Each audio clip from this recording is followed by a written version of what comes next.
दोस्तों नमस्कार। ताजा खबर आ रही है कि फॉरेक्स रिजर्व इंडिया का बहुत बढ़ गया है। कितना बढ़ गया है? और फॉरेक्स रिजर्व को हिंदी में बोलते हैं विदेशी मुद्रा भंडार। ये जो रिजर्व है देश के लिए कैसे लाभदायक है, क्या काम आता है, ये क्यों जरूरी है, क्या इसकी कुछ पास्ट हिस्ट्री रही है और फॉरेक्स रिजर्व में कौन कौन से कंपोनेंट आते हैं, भारत की पोजीशन इसमें विश्व में इस समय क्या हो गई है, इस पर बात करते हैं। देखिए 5 जून की ताजा खबर के अनुसार भारत ने $500 बिलियन का आंकड़ा पार कर लिया है और भारत अब 5वें स्थान पे आ गया है। सबसे पहले स्थान पे चाइना है। चाइना जो है टॉप पर बना हुआ है $3 ट्रिलियन के हिसाब से। अब आप समझ लीजिए, चाइना की मैं बहुत लगभग 10 सालों से इस पॉलिसी को देखता आ रहा हूं।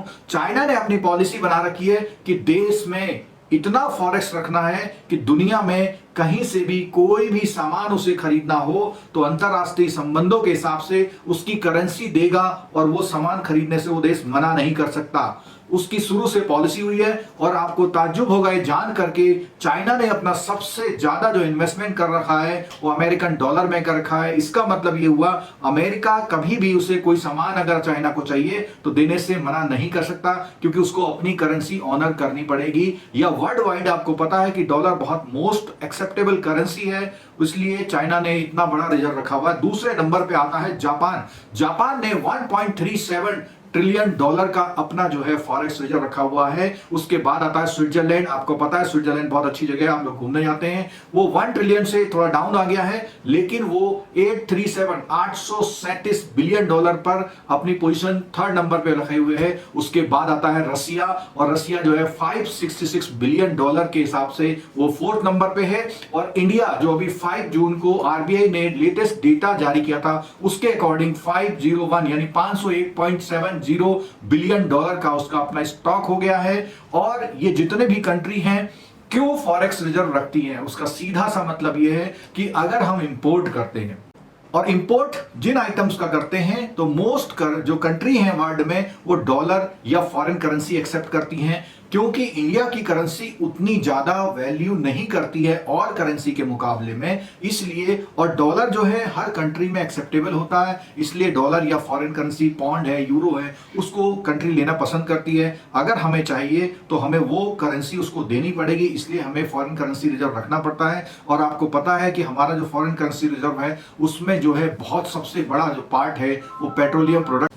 उसके बाद आता है जितनी भी टेक्नोलॉजिकल चीजें हैं, यहां तक कि हम जो है हथियार खरीदते हैं। आपने सुना होगा कई सौ अरब डॉलर की डील होती है, हथियार में हमारा बहुत पैसा जाता है। और इसके अलावा जो टेक्नोलॉजी है, इलेक्ट्रॉनिक गुड्स है, बहुत सारी चीजें हम लोग क्या करते हैं, बाहर से मंगाते हैं। तो जब बाहर से मंगाते हैं तो उसका पेमेंट देने के लिए हमें फॉरेन करेंसी की रिक्वायरमेंट होती है। और अभी ये सरप्राइजिंग बात जो आ रही है, ये क्यों इतना बढ़ गया है, अचानक क्या हुआ है, उस पर बात करते हैं। उस पर बात करने से पहले मैं ये आपको बता दूं, फॉरेन करेंसी रिजर्व यानी विदेशी मुद्रा भंडार में वो 4 कौन से कंपोनेंट हैं जिनसे मिल करके किसी भी देश का फॉरेन करेंसी रिजर्व बनता है।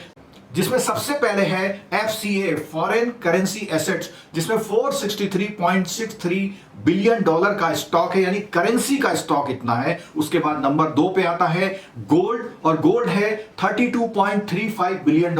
उसके बाद आता है SDR जिसको बोलते हैं स्पेशल ड्रॉइंग राइट्स, और ये विशेष आहरण अधिकार हिंदी में बोलते हैं। इसमें है $1.44 बिलियन का हमारा एक राइट है जो IMF जारी करता है। उसके अलावा IMF जो है कंट्रियों के लिए कुछ रिजर्व भी रखता है, उसमें $4.29 बिलियन का रिजर्व है। अगर हम इन सबको ऐड करते हैं तो ये बनता है $501.70 बिलियन।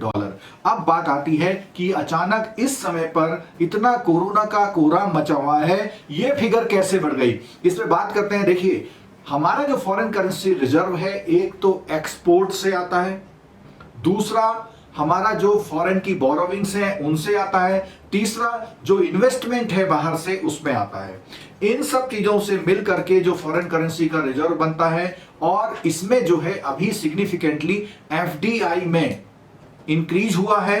और उसके अलावा एक्सटर्नल कमर्शियल बोरोइंग यानी जो बाहर से हमें लोन लेने की सुविधा होती है, और ऐसा माना जाता है जो बहुत बड़े बड़े व्यापारी हैं या जो बहुत अच्छा काम करते हैं वो इंडिया में बोरोइंग नहीं लेते, वो ईसीबी यानी कि एक्सटर्नल कमर्शियल बोरोइंग लेते हैं। उनको वो इजी टर्म्स में बहुत अच्छी तरह और आसानी से लोन मिल जाता है। इसलिए ईसीबी और जो एफडीआई है इन दोनों में मेजर जो है इंक्रीमेंट हुआ है। इसकी वजह से जो ये रिजर्व है इतना बढ़ गया है। अगर हम पिछले 2 सालों के आंकड़ों की बात करें तो देखिए सितंबर 2018 में लगभग 400 बिलियन डॉलर था।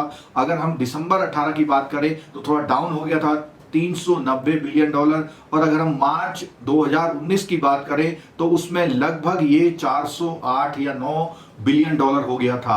अभी पिछले मार्च से इस मार्च तक ये जो इंक्रीमेंट हुआ है उसका रीजन मैंने अभी आपको क्लियर कर दिया था। तो दोस्तों ये जो आरबीआई का फॉरेक्स वाला जो पार्ट है ये कई सारे एग्जाम्स में यहां तक कि जेआईबी सीआईबी आईएएस तक के एग्जाम्स में, पीसीएस के एग्जाम्स में, एसएससी के एग्जाम में, बैंकिंग के एग्जाम में ये बहुत ही इंपॉर्टेंट जो है इंफॉर्मेशन है। आप इसको समझ भी गए होंगे।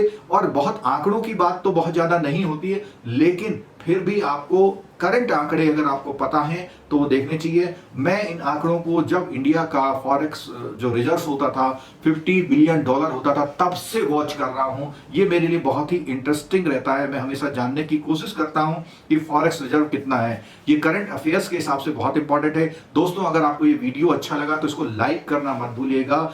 चैनल को सब्सक्राइब करने के बाद बेल आइकन जरूर दबाइएगा, क्योंकि उसके बिना आपको नया लेटेस्ट वीडियो नहीं मिलता। और अगले वीडियो तक के लिए बाय बाय।